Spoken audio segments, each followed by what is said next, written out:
Tonight's class is going to be about, healing class is going to be about the subject of giving thanks. Our Louise Hay, we call it the Hay and Holmes series, now has 24 lessons.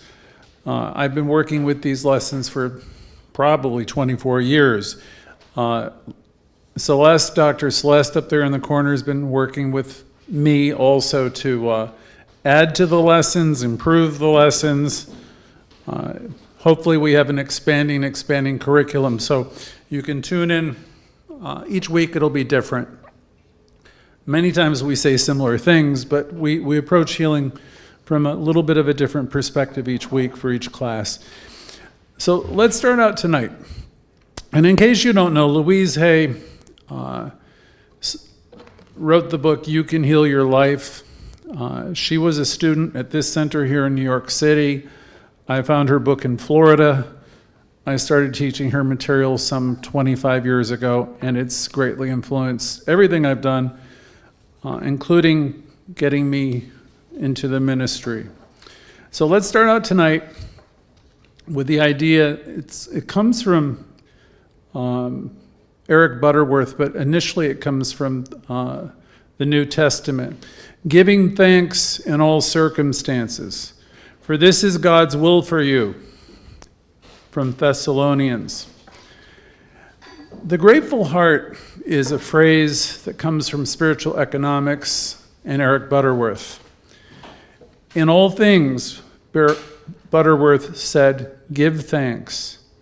In other words, considering all the challenges we're facing right now, here in New York City and in Boca and everywhere in the country, considering all the things that are going on, where there seems to be a lot of fear, there's a sense of chaos in some places, a sense of lack of love, lack of peace.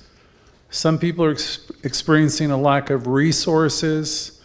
I've experienced this week a lack of patience here and there. Wherever you've experienced any sense of a lack, or lack of anything really, maybe you're just having a challenge, dealing with life as it is at the moment.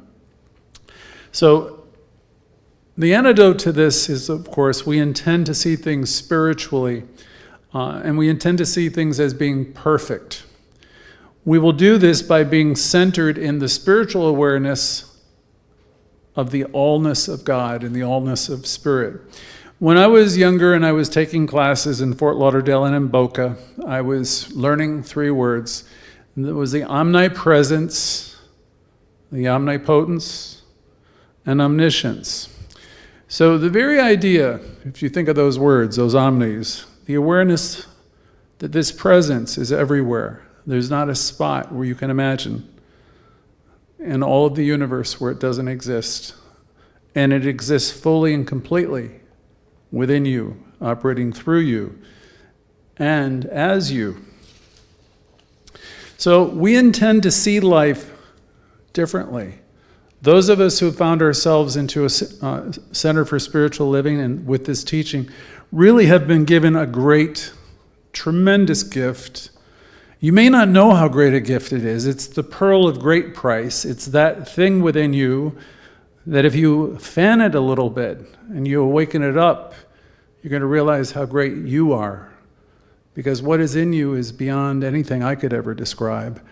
Whatever is in you is so beautiful and exquisite. It just needs to be awakened so you can realize the perfection of who and what you are. This is what this course is designed to do, for you to remember the truth of who you are and what you are. And to know that everything is God in action, even the stuff that looks unpleasant or messy. I'd refer you tonight, I'm not going to read it. I thought about reading it, but it's a long poem by Thich Nhat Hanh, which is called Please Call Me by My True Names. So I suggested this to my friend David this week, and I suggested to everyone here, read it. And in that poem, there's several characters, and they're acting out their lives and their actions. And the thing that they're doing is each are doing the best they can with the information, the understanding, and the awareness that they have. And among the characters, there's a pirate, there's a frog, there's a young girl, there's a rape, there's a lot of things going on in that poem. And in it, you'll come to the obvious conclusion that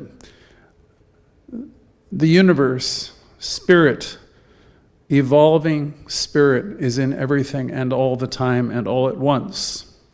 The God that we talk about, that we love, the spirit, the presence is in you, operating through you so perfectly now, it's breathtaking.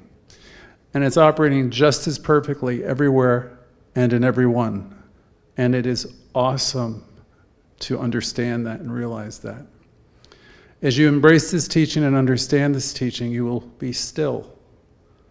And you will quiet yourself, and you will know how great thou art, and how sweet it is, and how wonderful life is.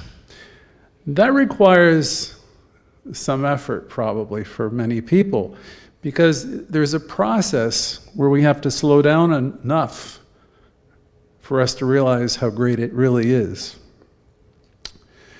So, the most effective way for me or for us to accomplish this is by developing what we call a grateful heart, or what was said to me in a 12-step program 40 years ago, cultivate an attitude of gratitude. Such a simple statement. But in it, such amazing things can happen as we develop a grateful heart and as we cultivate an attitude of gratitude. This is our work.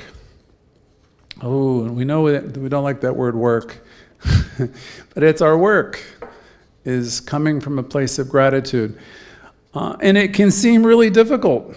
As I was preparing this lesson, I'm thinking, this is a tough one for many people. And I was thinking, can't you hear yourself complaining? Here he is talking about getting grateful. And I've been locked up for 4 months, and my money seems to be running out, and this is happening, and that's happening. And you could list a whole bunch of stuff, I'm sure. I can too. And this man is bothering me with this subject right now. He's telling me I should be happy and grateful. And the fact is, I'm not telling you that you should be anything, but I am telling you you could be. You could choose to be. I'm reminded of taking a philosophy course a generation ago, and remember reading Pascal's Wager. And I've spoken about this before and to Reverend Celeste. The thing about Pascal, if I remember right, he was a French mathematician, philosopher, and my little cheat sheet on my exam all those years ago, preparing for what I'm sure was going to be an essay, was bet on God, it's a safer way to live. See, if you throw your consciousness toward living the affirmative life, where you're seeing the good or the God, you're going to wind up coming out ahead every single time.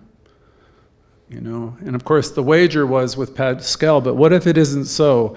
And the answer, of course, is you win just because you're taking the positive role in life. You're choosing to be a lifter in life. You're choosing to lift people up, lift yourself up, lift your consciousness up. And in so doing, you lift up the whole harbor. You lift up the people around you.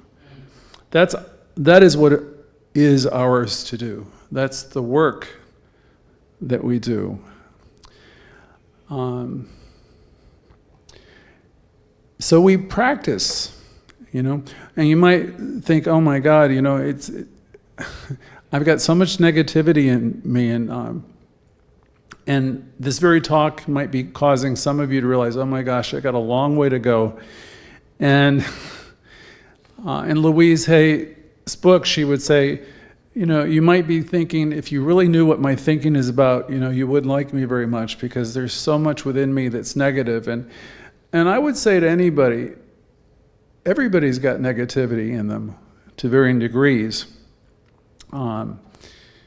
And another thing is, you get involved in this course, if you've been living your life where you've been blaming other people for your reality, be it your girlfriend, your boyfriend, your husband, or somebody else, all of a sudden, in this teaching and this healing our life, we come to realize our life is not about them.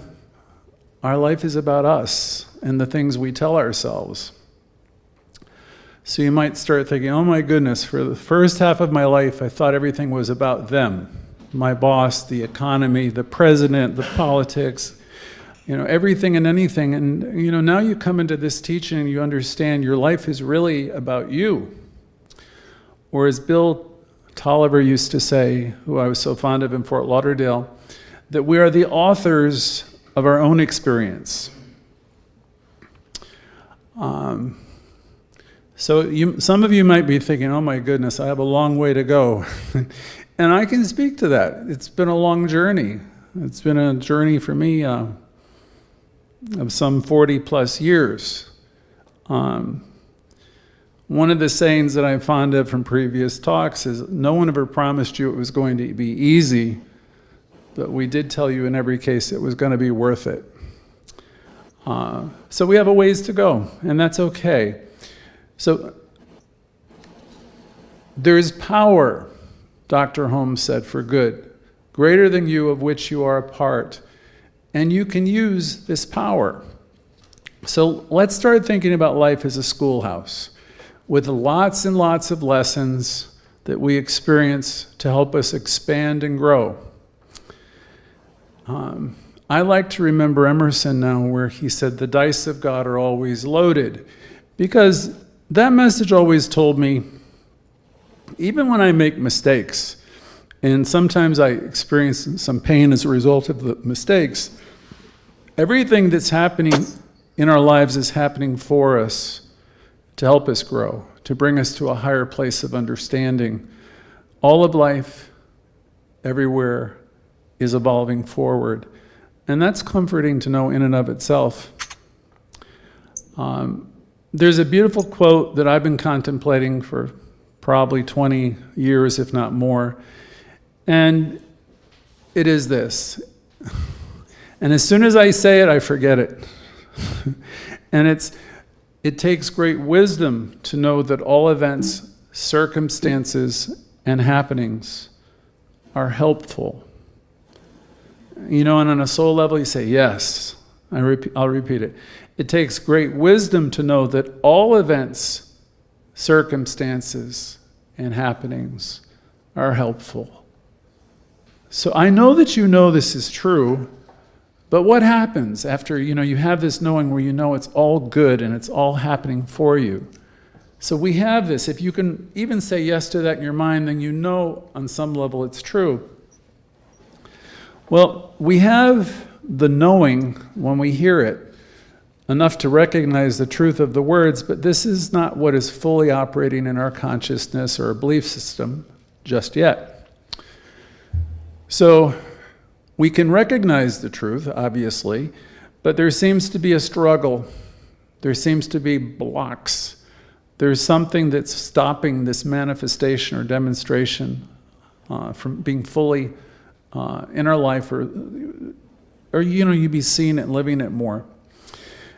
So our life would be reflecting beauty and more prosperity and more abundance and more peace if we were connecting it with a deeper level.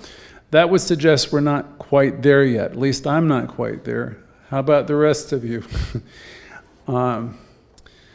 So there's a lot of people who have a lot of work to do, and I consider myself one of them. With our wonderful teaching, we have tools and we have methods to turn everything around and live in such a way where we can give thanks, not to a God above, but to life itself. And with the consciousness we have the ability to have appreciation live inside of us. And we get to witness life, all inspiring, wonderful life. We can approach life with a sense of awe and gratitude and thanksgiving. This divine mystery that Joseph Campbell always spoke of is the thing that our ministers are supposed to be pointing you toward. We're not teaching you about a God that's going to redeem you or save you. We're teaching you about a God that's present here, now, in you, operating through you, all the time. God within. How do we get to such a place in consciousness? What is ours to do to get there? What must I do? What can I do to stop the circus that goes on inside of my head? What can I do to be still and know that I am supplied and supported and loved? How do I quiet myself down just enough to enter into that place, into that reality and that communion with the one Spirit? How do you get there? How do we do the work when there's so much work to do? And how do you do the work in any kind of consistent and meaningful way when it seems as soon as a service is over, we go right back into the jibber-jabber and talking about what's not working, what's not happening. And we talk about what should happen and should have happened. See, all that kind of languaging ultimately creates more of the same. So this class really exists each week for us to train ourselves to become more mindful in the dialogue that we have. You'll hear me talk about it in different ways, different weeks. I'll say, what's the most important conversation you're ever going to have? And the answer, of course, is going to be the conversation you're having with yourself. Because that conversation that is your conversation with you is that which creates your very life and your day-to-day living. So I have lots of ways to tell you to do this, suggest rather. You begin by stopping the negative chatter. In the book, You Can Heal Your Life, Louise Hay would suggest you begin with the word should. If you can master the elimination of the word should, you're going to travel forward and faster, further than anything you can imagine, because the dialogue, the internal dialogue tends to be negative. And if it's negative within, it's going to be externalized also and toward other people. If our training is to give thanks, then let's start giving thanks and begin first by being committed to stop being critical. We learn to be a lifter here. We're here to see the good and practice the good. That's our job, to be a lifter. I remember so fondly when Bill Tolliver used to say, are you a lifter or are you a leaner? Or do you tend to lift people up? Is every encounter really a holy encounter for you? Or do you bring a bunch of stuff into the moment where it's not particularly life-giving? And if you're falling short right now, which I certainly am sometimes, we don't use this information as a way to beat ourselves up. We really say to yourself, like a good friend, okay, I made a mistake. I can do better. Anybody who's in a 12-step program, there's many people who are attracted to us who are, they have a 10th step, and it's important. And you don't have to be in a 12-step program to do this. Each evening before you go to sleep, you take a daily inventory of what your interactions were that day and have the willingness to make corrections. I think it's Socrates who wrote, but it may have not been, Celeste will correct me later, the unexamined life is not worth living. So with the 10th step for recovery folks, and for the rest of us who are simply truth students, we want to take a look at what it is that we're habitually thinking. And if we're acting out in different ways in our lives with people, I would think we want to stop. Stop in the name of love, stop. Because the thing is, the power that we have that Holmes talks about, greater than we are, of which we're a part and we can use, we're clearly using that power. Now the question is, are you using it in the highest and best way? If I'm habitually spinning the same stuff and I'm creating a life that doesn't work for me, we got to understand that God is not doing this to us. We're creating it ourselves. So I invite myself to change. And I invite myself to change in a loving way. I think it's true that most people live with an awful lot of pain and judgment and sadness, and they have a lot of grievances and prejudices of every single kind. You know, it's because of that there's a book like You Can Heal Your Life that sold 65 million copies. She struck a nerve, Louise Hay, and with that whole thing is people don't feel really good about themselves. So what we do in these classes is we learn to language in a different way. We learn to approve of ourselves and extend love and thanksgiving towards others. So we can take a different route. If you're on a call like this, it means you already are on a different route. You know, whether you stay committed to it or not is entirely up to you. You can begin again. It doesn't matter how long you've been doing anything, really. You can begin to think and do it differently as of today, in a different way. I used to think it was Emerson, but whoever said it was brilliant, with the idea that life is wooing you. It's trying to get your attention so you can live your life and express your life in a more loving and a greater way. It can seem to be an impossible task to turn it around because what lives inside of it is like cycles and loops of conversation and beliefs, but it can be done. And for those of us who have some regrets, and I know there are some people who do,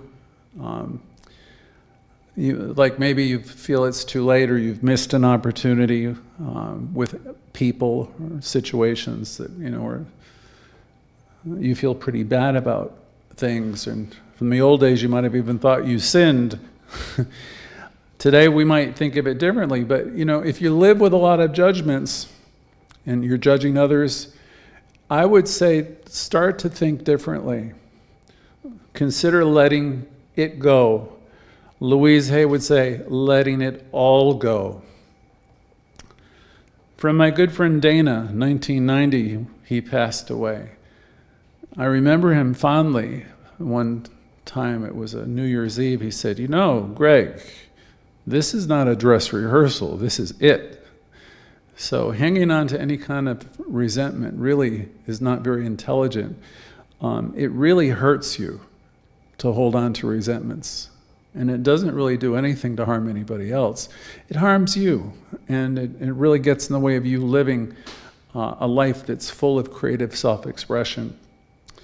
So changing might seem like an impossible task. You might say, I'm 60, I'm 70, I'm 40, I'm whatever. And you really might not want to change. You know, you may not want to even do the work.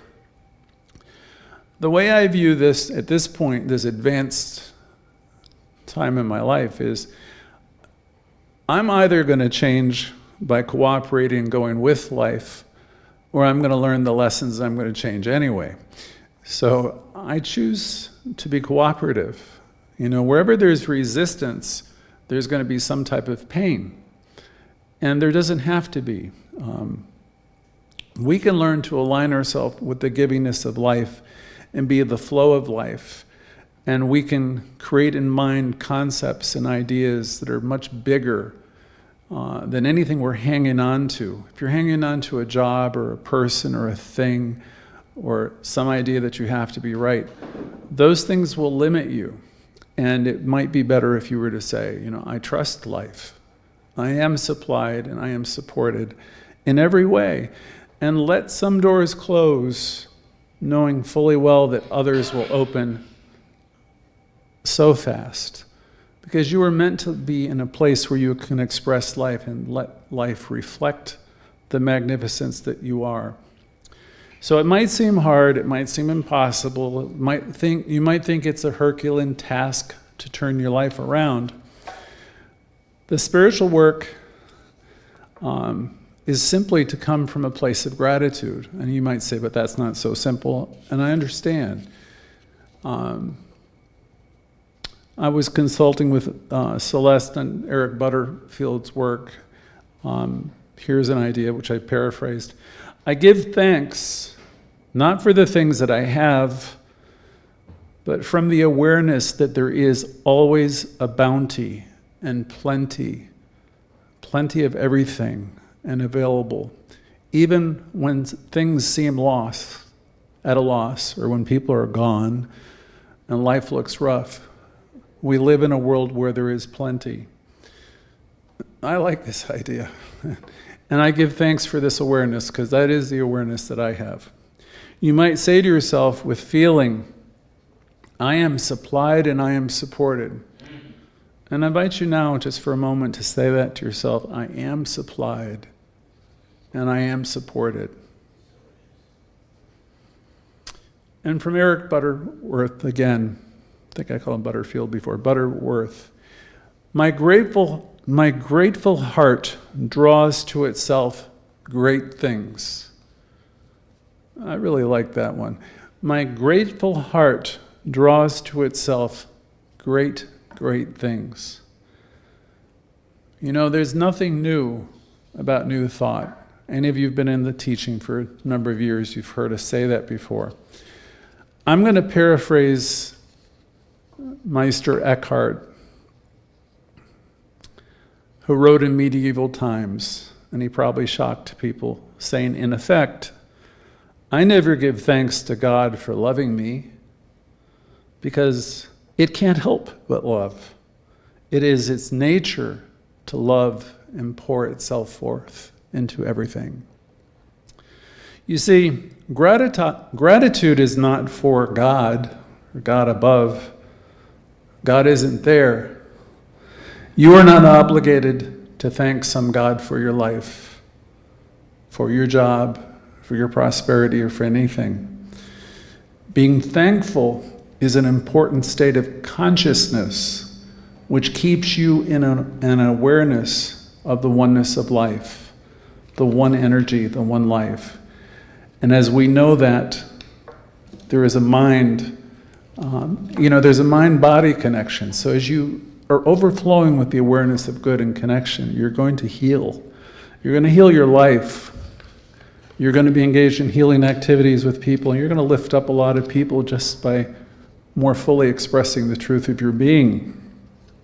I have a little quote from Ernie, who wrote our text, which I'll pass on before we wind down, and we'll be hearing from you in a moment. Ernest, in our text, in so many words, said, as we learn to live the affirmative life, and we learn to commune with Spirit, you will learn not to doubt. You'll learn always to trust in the law of good. This awareness will expand within you, and you'll be able to rely on it more and more. Learn never to doubt. This attitude, as we live the affirmative life, this attitude speaks of a realization that we now, right now, are in heaven. Gratitude is one of the chief graces of human existence. How sweet it is if you have that as your operating system right now. Gratitude, again, is one of the chief graces of our existence, bringing us to a sense of the divine. So that's essentially the lesson tonight. I had a little bit of further research. Psychologists have shown, as we study the mind-body connection, how having this sense of connection and gratitude heals your body, makes you happier, and it opens up within your mentality success of every single kind that you can imagine, in all fields, all endeavors. The explanation may be connected, they said, to the production of Oxycontin and different chemicals within your system, bonding hormones, everything, because as you come from a place of connection and love, it fosters calmness and peace and happiness within you, which gets extended into all your relationships.